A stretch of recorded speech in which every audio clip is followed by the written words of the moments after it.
Jai Hind students, class 9th, exercise 13.8, question number 3. Here is the question. धातु की एक गेंद का व्यास 4.2 सेंटीमीटर है।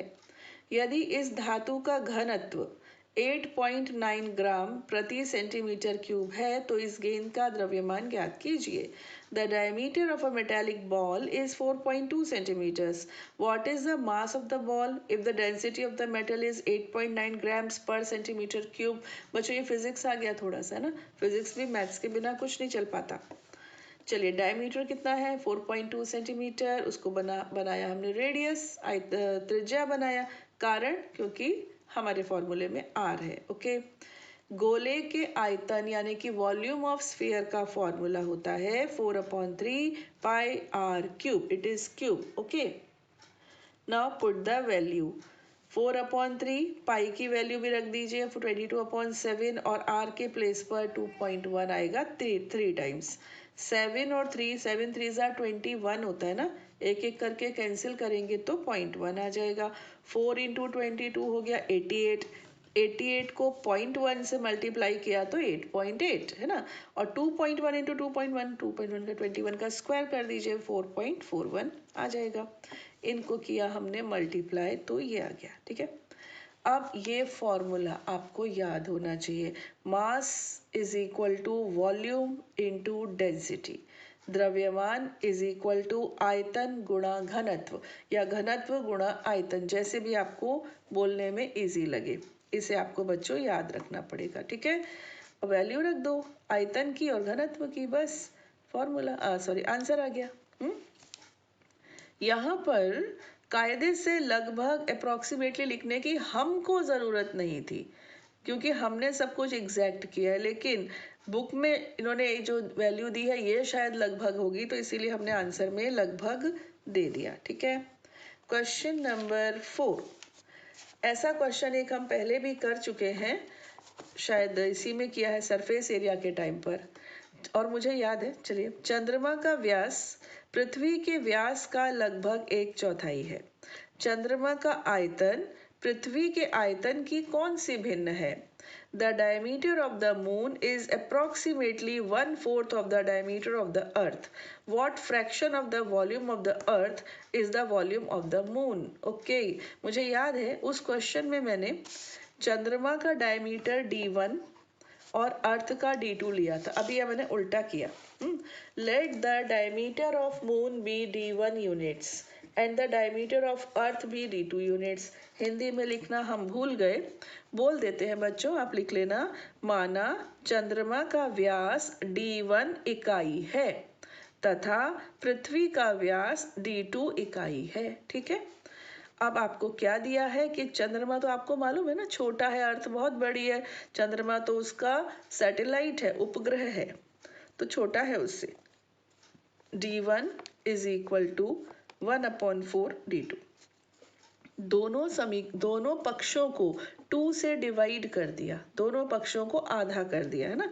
d1 का भी आधा हो गया, 1/4 तो अपनी जगह पे है, d2 का भी आधा हो गया। अब d1 का हाफ क्या है? r1 और d2 का हाफ क्या है? r2। कहने का अर्थ है कि जो रिलेशन डायमीटर्स के बीच में था वही रिलेशन रेडियस यानी रेडियाई के बीच में है, बट शो करना पड़ेगा ना, तो r2 यही रहने दीजिए, 4 यहाँ ले आइए, तो r2 is equal to 4r1।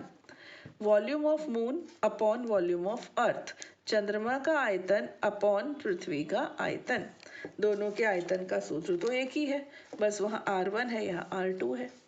r2 की जगह पे लिख दिया 4r1 क्योंकि हमने रिलेशन निकाल के रखा हुआ है, वो लिख दिया है ना। तो ये कायदे से ये अनुपात नहीं पूछा है, उन्होंने क्या पूछा है कि चंद्रमा का आयतन पृथ्वी के आयतन का कौन सी भिन्न है, अर्थात चंद्रमा का आयतन volume of moon is 1/64 of volume of अर्थ। ठीक है, चंद्रमा का आयतन बराबर 1/64 पृथ्वी का आयतन। ये जो है ना चंद्रमा का आयतन, ये कितना आया है देखो 1/64 आया है ना एंड में, इसको इधर ले आइए तो हो जाएगा चंद्रमा का आयतन बराबर 1/64 इंटू पृथ्वी का आयतन, है ना। इंग्लिश वाले इंग्लिश में इसको कन्वर्ट कर लें तो इस तरह से 1/64 इसका आंसर है। चलिए पहले क्वेश्चन नंबर 5 रीड करते हैं। व्यास 10.5 सेंटीमीटर वाले एक अर्ध गोलाकार कटोरे में कितने लीटर देखिएगा हाँ दूध आ सकता है। How many liters of milk can a hemispherical bowl of diameter 10.5 centimetre hold. मैं आपको बता दूं टीचर्स को ये क्वेश्चन बहुत पसंद है, 2 नंबर में ये दे ही देते हैं, ठीक है। चलिए इसको भी हमने सॉल्व करके रखा है, छोटा सा क्वेश्चन था ये। डायमीटर कितना है बच्चों 10.5 सेंटीमीटर है, रेडियस उसकी आधी हो जाएगी। वॉल्यूम ऑफ हेमिस्फीयर अर्ध गोले का आयतन, गोले के आयतन का हाफ आधा 2/3 पाई आर क्यूब है ना। 2/3 पाई की वैल्यू ये आर क्या है 10.5/2, हमने डिवाइड नहीं किया ऐसे ही रहने दिया। ओपन किया बच्चों। अब कैलकुलेशंस तो आप खुद भी करेंगे ना, कैलकुलेशंस के लिए आप टीचर के भरोसे कभी मत रहिएगा, स्वयं कीजिएगा। ये आ गया, ठीक है, यहाँ तक हम पहुँच गए।